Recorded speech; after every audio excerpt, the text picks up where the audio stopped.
Some recent data suggests, did the Covenant system work? Or did it not? Let's have a look. Let's find out. This week, some interesting data started to appear. Data is everything, because one of the biggest battles me and the team faced over the course of Shadowlands Alpha and Beta was just people going with the gut feelings. And we had no choice but to also kind of go with our gut feelings. From our side, people tend to prefer performance-based choices, even if that comes with things they maybe don't like, such as thematic or aesthetic choices. On the other side of the coin, we were being browbeaten by people saying, no, the vast majority, a big phrase that is always used, of players in this game are super casual and they don't give a toss about the performance of their characters. They will just choose whatever they like. Who is correct? Are we wrong? Are they wrong? We don't know. And that's really difficult, because if we did know the answers to those questions, then we could make better, more accurate prepositions and suppositions about what is going on in the game, especially when Blizzard makes changes that we simply do not understand. It's hard to gauge why something happens when Blizzard doesn't really clearly explain why it's happened. And often, as it was with Master Looter, they leave it to the community to come up with their own reasons, and then... I think that Blizzard did a good job explaining why they wanted to make Covenants the way that they did, but I think they did a really bad job explaining why they wanted to get rid of Master Looter. Like, I think them getting rid of Master Looter is a completely stupid decision, and I think that there's no defense for it. It's just purely stupid. And I think the only reason that Blizzard really got rid of Master Looter, this is the real reason, is because they didn't want to deal with the tickets. And you're not going to have any more Ninja Looter tickets if people can't Ninja Loot. It was purely a money-saving procedure, which I am disappointed in, but not surprised.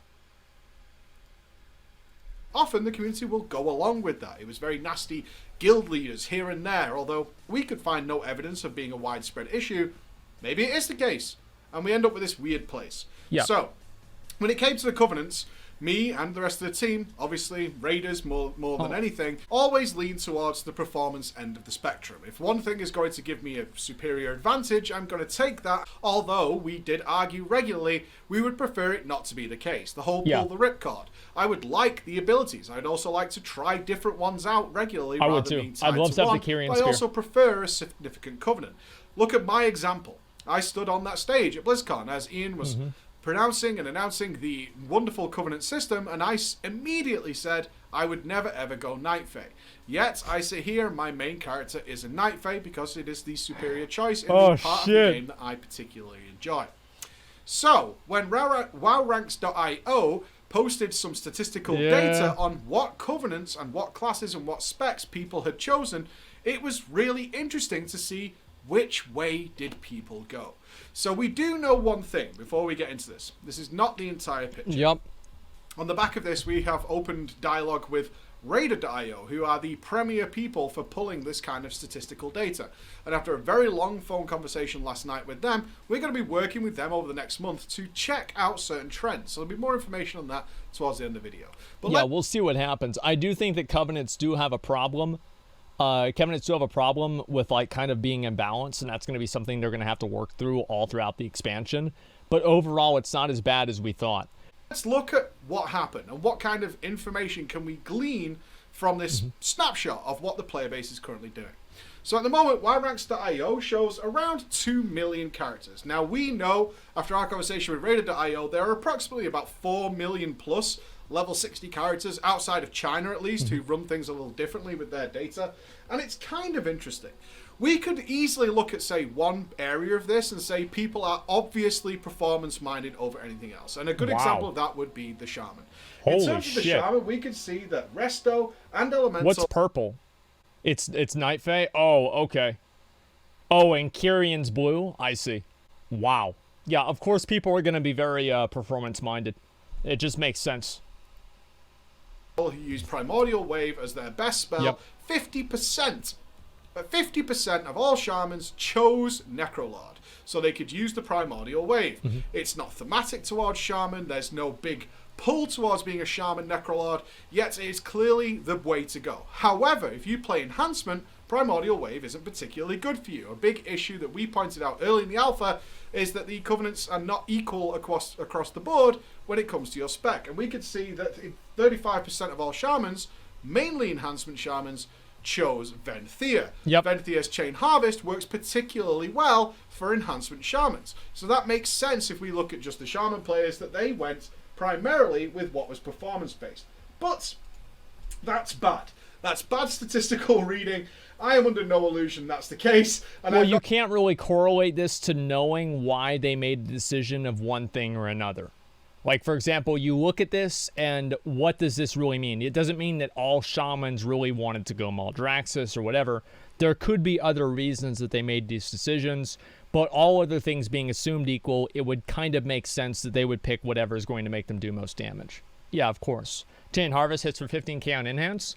Yeah, well, that's why people are going to play it. It's fucking insane. I've gotten, like, hit for 8k on it. It's crazy. I'm not going to pretend here I'm not going to pretend for any moment whatsoever that what I just did was solve it, wrap it up in a neat little bow, and call it a GG. Yeah. That's not the case at all, because there are some other interesting twists here. Let's take a look at the Druid. An overwhelming majority of Druids chose Night Fae. Now, Night Fae, in terms of balance and resto, and even Guardian, is considered to be the best one to go. Well, this is also, like, and this is, again, like, another corollary, is that many people that play Druids, which is like, oh, it's nature and birds, and I can turn into a cat, meow.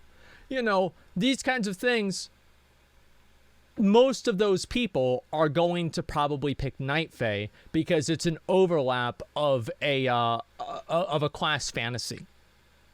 So, of course, that does make sense, but I think that also a lot of people are just picking this because it's just better. Your performance minded Convoke the Spirits is insane. However, is that the whole story? Of course it's not the whole story, right? It is absolutely not the whole story. Why? It's very simple to say that thematically, Druids should want to be Night Fae. People who are into their Druid and like the call to nature would go Night Fae. That's a natural distinction. That's a really smart thing to say. The same story could be told with Death Knights. Yeah. Most of the Death Knights decided to go Necrolord. Is that because Slappy Hands is the most fun spell? Yes, it is. It's fucking awesome, especially whenever they Death Grip shit when I'm Bladestorming. This ability is fucking amazing. Yeah, of course they're gonna go fucking Necrolords. DKs are Necrolords. It's not even a question. Duh. What fucking DK is gonna go Kyrian? You'd have to be an idiot. You're wrong. Slappy Hands is the most fun spell accessible to a DK. And also, DKs have it relatively easy compared to others. Their Covenant abilities are relatively even across the board. You can choose one and only be a couple of % different between each one, something we were all hoping would be the case for everybody. But sadly, that's not the case. And we can see an overwhelming majority of DKs chose Necrolord. However, I would argue that thematically, DKs would probably want to be Necrolord. Their armors fit Death Knights almost perfectly. Makes sense. Everything about Necrolord plays into the Death Knight fantasy. And this thematically and lore-wise makes sense, right? Most DKs would probably fall under Venthyr or Maldraxxus class fantasy. More so than Kyrian or more so than the Purple Boys. And while several of the big prominent role players have come to speak to us and have told us that actually they prefer being something like a Kyrian DK so that they can tell the story of a Spirit Death Knight, all different ways of playing World of Warcraft, we can clearly see that there is this shift over to that. A more interesting look then is the Rogues. The Rogues don't really have a thematic built-in class fantasy that ties directly to a Covenant ability. Also, they are in the advantageous position of their Covenant abilities being... I would say, like, and this would be a stretch, would be Venthyr. If, like, a rogue class fantasy would be closest to Venthyr, personally. But that's about it. I mean, of course, like, Night Fae seems like it's the best one. So, of course, people are going to pick it. Some are slightly better in one way, some are slightly better the other way, but thematically, there's no big difference, and whether or not you choose one besides Necrolord, which got hammered into the ground during the beta, it doesn't really matter. What can we see? They did choose relatively evenly. So what does that tell us? Does that tell us that when I'm not particularly inclined, or my class doesn't feel like it should be a certain theme or aesthetic, and I have the full open scope of any of the Covenants I want to choose, then people do that? They just choose whichever they feel like because it really doesn't matter, and do they have the best deal of all? I could read into that. I could take that as a probable picture. I don't feel like I'm a particular Night Fae. I don't feel like I'm particularly a Venthyr. I don't feel like I'm particularly going to go over to the Kyrians. But it doesn't matter, so when I was leveling, I just chose the one I wanted to be. And that works out fine for me because all of my abilities are relatively Affliction Warlock is... There's lots of stories to tell here. The monks are similar. They went seemingly performance-based. However, we do know that if people are really hardcore, and this is where it gets very messy, we have to start looking at the specs individually. Listen, monks, you have to understand this. It's like Kyrians and monks makes a lot of sense. Monks have a really big ego. Monks feel like they think that they're better than everybody else, but they think that they're better than everybody else because they don't think that they're better than everybody else. You understand? That's what monks are. So it makes sense that they go Kyrian. Okay? Individually, and you can see all these images down below, is that we can see something like all the tank-based classes kind of drifted towards Kyrian. There's a larger percentage of tanks in those fields than there are in the other ones, because the guys who only play protection get more benefits, generally speaking, from the Kyrian. Yep. And that's something that they're all seemingly going for, depending on how hardcore they are. So that's the data we have so far. It's a snapshot. It's not a complete picture, and I don't want to read too much into that. I'm just giving you an idea of the kind of information we can start looking at and piecing together. But we want to do better. You deserve better from us in order to... This is what we want to see right here. Basically, Venthyr #1 Asmon clones. Look. It's the best. It's cool. It's a fucking bet. Like what? That's what that. Yeah, you condemn the motherfucker out of them, man. Yeah, that's what it's about. Like, of course.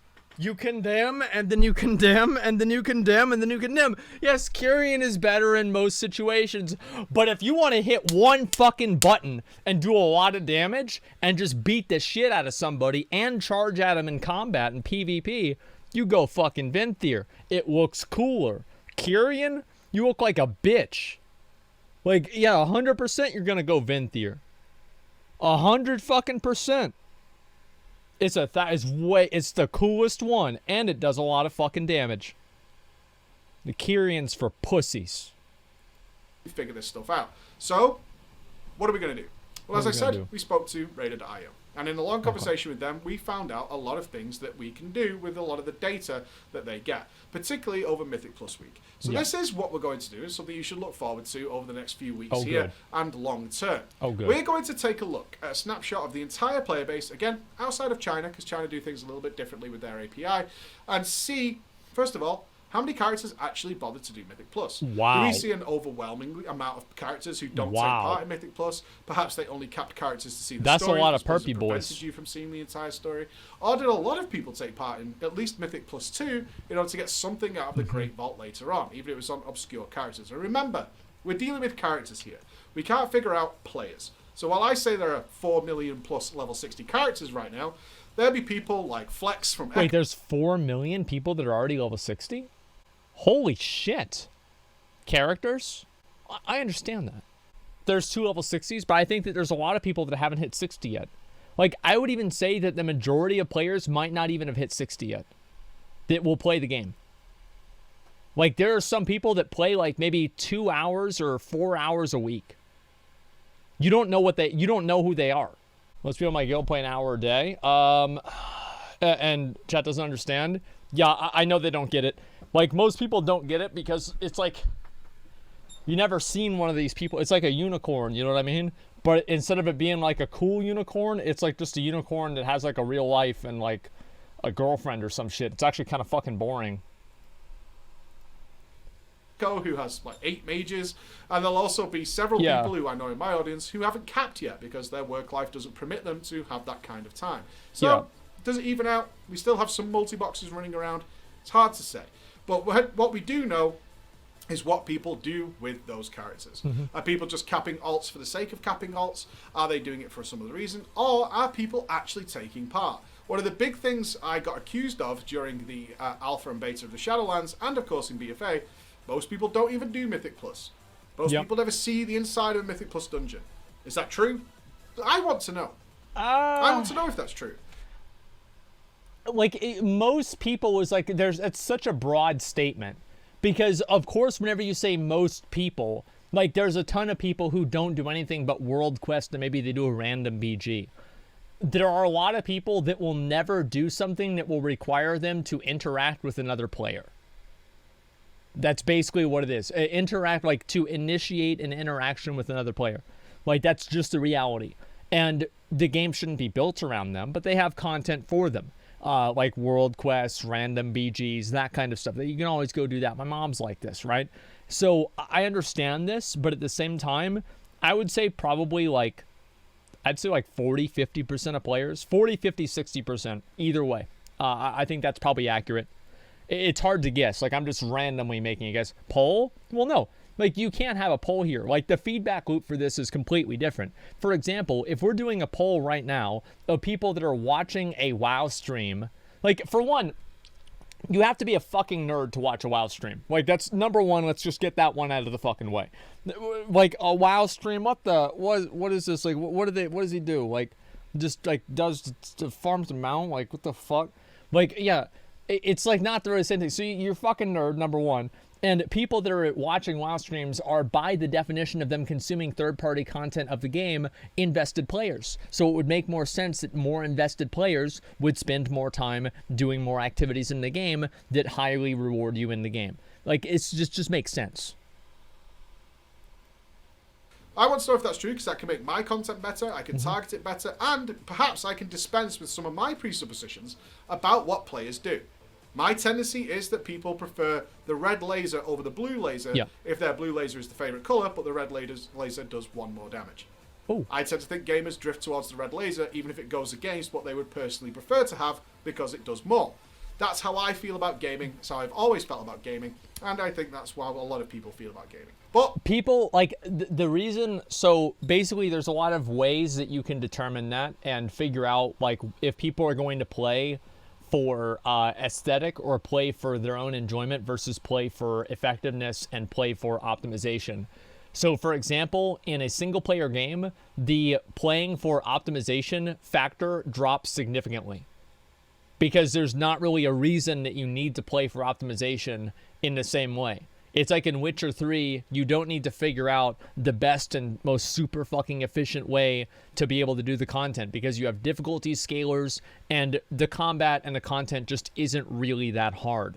If you compare that to something like Fortnite, for example, or like Call of Duty, you're going to have much more of a meta trend because those players are going to want to win in the game. And then you have an even stronger meta trend in World of Warcraft because not only do you want to win in the game, but on top of that, you have to convince other players to play with you. And because you have to have other players voluntarily choose to play with you, that creates a social pressure for you to make your character as optimized as possible. So in World of Warcraft, you're going to see probably some of the strongest meta-driving behavior in any game because you're not only playing a competitive game, but you're also playing a game that creates social pressure to follow that meta. If I'm wrong, that's fine too, and I would like to get an answer. So what we're going to do is this. I'm going to present to you a hypothesis, and this is what we're going to work with. Okay. I'm going to do the hypothesis like this. Okay. I believe that in the first week of Mythic Plus, which starts tomorrow, we're going to see a skew towards performance, but not overly heavy. Kind of what we've seen here today. While there are skews to people choosing their best performing option, there's still a fair mix, right? There's still a fair mix. However, we're going to take that snapshot, we're going to analyze that data, that is present a insane. video to you in about a week dude. and a half's time. That's when we're going to be able to collect everything, including Taiwan, in order to see what exactly is happening. Then we're going to look at it again in a month's time. What might change? Well, the race to world first is going to take place. You're going to see trends towards extremes. That's definitely 100% what it'll be. You'll see some people that, people will trend towards an extreme. Survival Hunter, nobody plays that. I'll be right back. Did you wash your hands? No? Why would I wash my hands? I got a clean dick. You fucking idiots. All right, That's going to be on the big screens of many World of Warcraft players. Even if not everybody watches it, word of mouth spreads like wildfire in World of Warcraft, especially when it comes to what is good. It's where all this community perception comes from. One of the biggest enemies of World of Warcraft is community perception. It's what people believe is bad, even if it's not bad. People believe it to be bad because their friend told them, who watched the World First race, or who started to watch streams. It only takes one person to sit and watch the streams of the MDI players, to then feed that back into their friends, who feed it into their friends, who feed it into their friends. The trickle-down effect from the top end is very real. In my interview with Ian, 100%. leading into the Shadowlands, 100%. he hoped that because of the way the Covenant system would work and inclusion of specific buffs within the dungeons, that it would raise inclusivity across the board in Mythic Plus. We will also start to see whether or not that is accurate in 4 weeks' time. What we're going to be looking for is trend shifts. How many people do play Flavor of the Month? Boosting inclusivity in Mythic Plus. It depends on your. It depends on what you are, right? So, like for example, if you have a really high Raider IO, and you're the right Covenant, people will probably pick you over one of the better classes because the odds are you're gonna know what you're doing more so. But that's not necessarily better. Just picking somebody because of their Covenant, because the Covenant gives a large advantage in the dungeon, is, in my opinion, the same thing because of picking somebody as their class. Like, these are both, like, arbitrary things that your invite should not depend on. But that's the way it goes. Like, people are always going to find... People have done this ever since Vanilla WoW, but it was much more common in, like, Wrath of the Lich King with Gear Score. People will always find some sort of way to create a number to say, you are this number, and this is your value. This is what you do. This is what you are worth. This is your damage, everything. Vengeance Demon Hunter is looking pretty strong right now. So, are we going to see, if we see all these streamers and things, and all the YouTubers, all these influencers playing these classes and saying, well, it's really good, and then the charts start to fill in, we start to see classes being benched in the Race to World First by various guilds. Are we going to start to see them drift away compared to where they are in the first weeks, and people focus heavily onto something else? How much? Some people will do it, but how many? I don't know. I don't know the answer. But my feeling is, over the next 4 weeks, we'll have this one picture, and then in 4 weeks, that picture is going to change. Okay. It's going to shift. I think we might see people leaving their Covenants and moving to the ones that they're starting to see more widespread notoriety of from other people. People like, in my opinion, to play the best thing. But I'm also okay with being wrong. And if I am proven wrong, that's good too, because then we can work with that information. So, let's wait and see. Thank you very much for watching, guys. And I'll see you again. Bye-bye. Let me see. Let me actually ask people. I'll do a little bit of a poll here, guys. Give me a second. Let me pull this up. Straw poll. And let's see here. Why did you pick your Covenant? Aesthetic / lore, performance, a mix of both. So it's performance. So almost nobody picked because of aesthetic or lore. Holy shit. God damn. God damn, dude. There it is. World of Warcraft Shadowlands becomes the fastest selling PC game of all time. Can you believe that?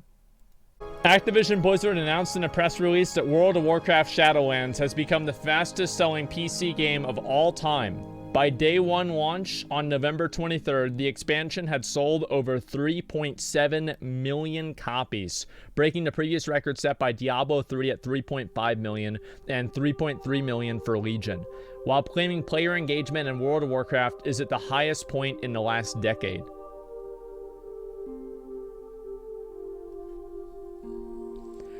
In the months leading up to the expansion's release, since launch, the game reached and sustained its highest number of players monthly or longer-term subscriptions compared to the same period ahead of any following WoW expansion in the past decade in both the East and the West.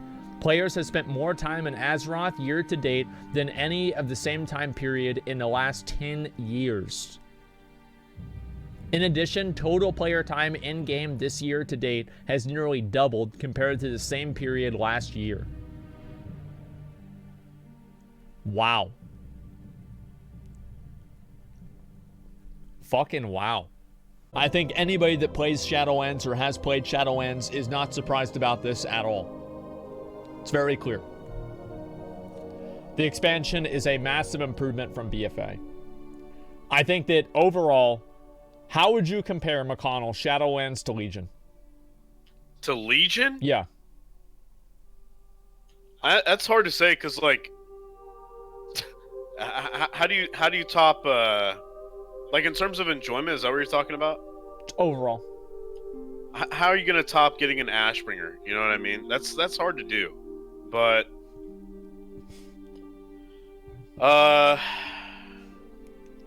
want to say, I don't know. real quick, let me say, we all know that it's Yeah. early in the expansion, okay? We all know this. Like, we've gone through, like, McConnell and I have played this game since Vanilla WoW, okay? We know that. We know that. We are clearly making a projection and an assumption, okay? Everybody knows that. Go ahead. Well, if I'm making a projection, I think Clinton's gonna take it 100% easily over Trump. Yeah, I'm not surprised about that at all. I mean, shit, it's her turn. Listen. Yeah, it was. Here's how I think about it. I think that PvP is going to be better in Shadowlands than it was in Legion. I think that PvE is going to be equivalent or slightly better in Legion than it will be in Shadowlands. The reason for that is that I think classes were more fluid and fun to play in Legion because of the artifact weapons, and also on top of that, because of the lack of GCD and AoE cap.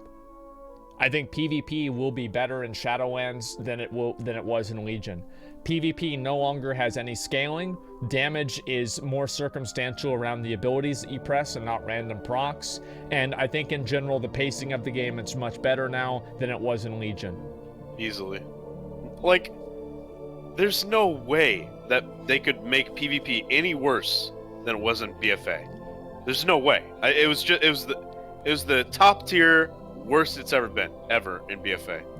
Right? There's no way it could ever get worse. Dun, dun, dun, dun, da, da, da, da. Yeah. Yeah, I was about to say, is that a challenge?